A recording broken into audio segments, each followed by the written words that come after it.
On behalf of my dear wife of 17 years, who we celebrate with today, and on behalf of the wonderful and exciting people of the Mount Tabor Full Gospel Baptist Church, and indeed on behalf of all of the Full Gospel Baptist churches here in the Bahamas and worldwide, and Lady Marguerite, on behalf of your friends across the waters, the United Pentecostal Churches of God of Christ of the world, where the presiding bishop is Bishop J. Delano Ellis, and who send an apostolic condolence that I shall present to you at the end of my remarks.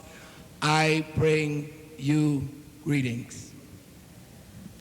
As we pause today to thank God for the life and work of the father and hero of our nation, it is my prayer that this will truly be a time for national evaluation and yet personal introspection as we examine the life of our friend and brother, our hero and mentor, and cause our nation to be moved toward maintaining those ideals and principles that once distinguished us as a people.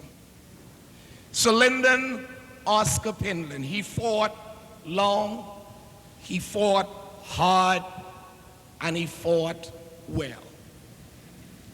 He minimized his liabilities. He planned for the unexpected. He enjoyed the ecstasies. He endured the disappointments and was ultimately prepared to face the inevitable. Truly, Sir Lynden Oscar Pindling maximized his moment, and today, even in his death, he is achieving what he worked so long and so hard for in his life.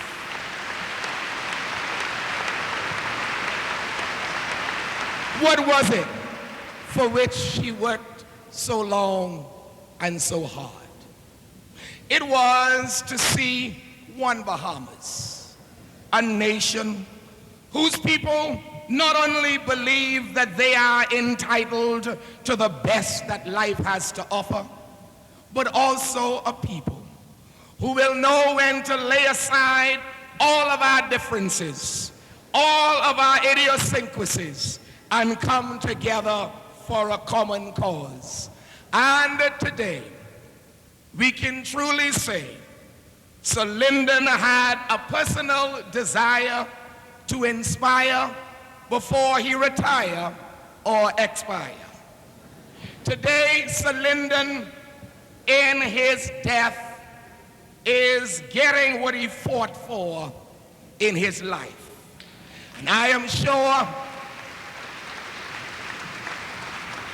that when we celebrate One Bahamas for the first time in this millennium, it will truly be a genuine, authentic celebration of One Bahamas, because the death of Sir Lynden has truly caused a fresh wind to blow in our Bahamas. Because of his life, a new day was dawned, but because of his death, a fresh wind is blowing.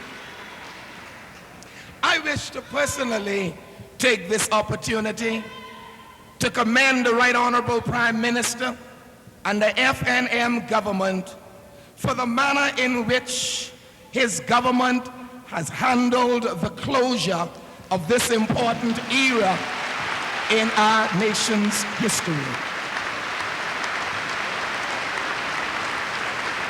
If I may say so, sir, your government deserves high marks for your soundness and for your sensitivity. And that's truly because there's a fresh wind blowing.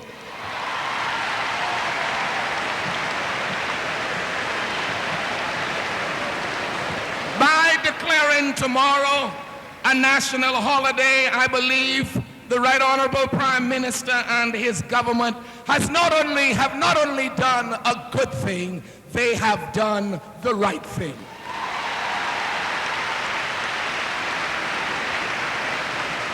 And so, Lady Pindling, I believe if Sir Lynden would speak to us this afternoon, he would say, don't cry for me, just let the wind blow.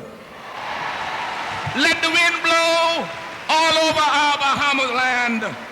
From Grand Bahama to Inagua, I believe he would say, let the wind blow. Let it blow from Bimini and the Berry Islands down to Mayaguana on all Bahamians, black and white, rich and poor, professionals and common laborers, natives and permanent residents, everybody on all sides of the political divide. I believe Sir Lynden would say, let the wind blow. Let it blow until drunk lords lay down their guns of negotiations. Let the wind blow. I wish in my closing remarks to take this opportunity to publicly thank you, Lady Pindling, for being the kind of wife, life's partner, and strong tower that you have been over these many years.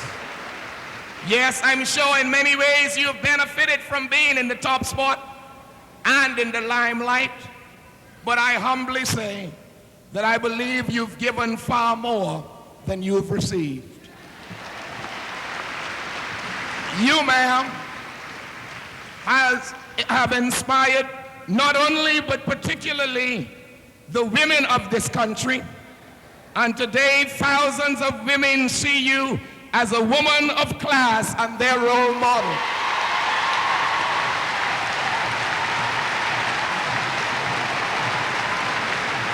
This nation is indeed indebted to you, Lady Pindling, and my prayer once again is that you shall never want for anything the rest of your life's journey. To Obi, Michelle, Leslie, and Monique, I want to also say a personal thank you. Thank you for lending us your father for so many years. Thank you for depriving yourselves of some of the joys of childhood so that your father could be about the nation's business. Thank you for taking the many insults and innuendos, the many accusations and the persecutions. And even as children and young adults in the midst of them, you held your heads up high. I can only suggest that the life of your father would be manifested in your private lives and in your public lives. I end with this story. The story is told about a little boy who was catching a bus in Mississippi. The record is he always got on the bus and off of the bus in front of the cemetery. One afternoon, as the driver pulled up in front of the cemetery to drop the boy off, he couldn't help himself any longer. And so in his inquisitiveness, he asked the little boy, how is it that every time I pick you up and every time I drop you off, I pick you up from in front of the cemetery and I drop you off in front of the cemetery? The little boy looked at the driver and he said, sir, do you see that green and white house way in the back of the cemetery?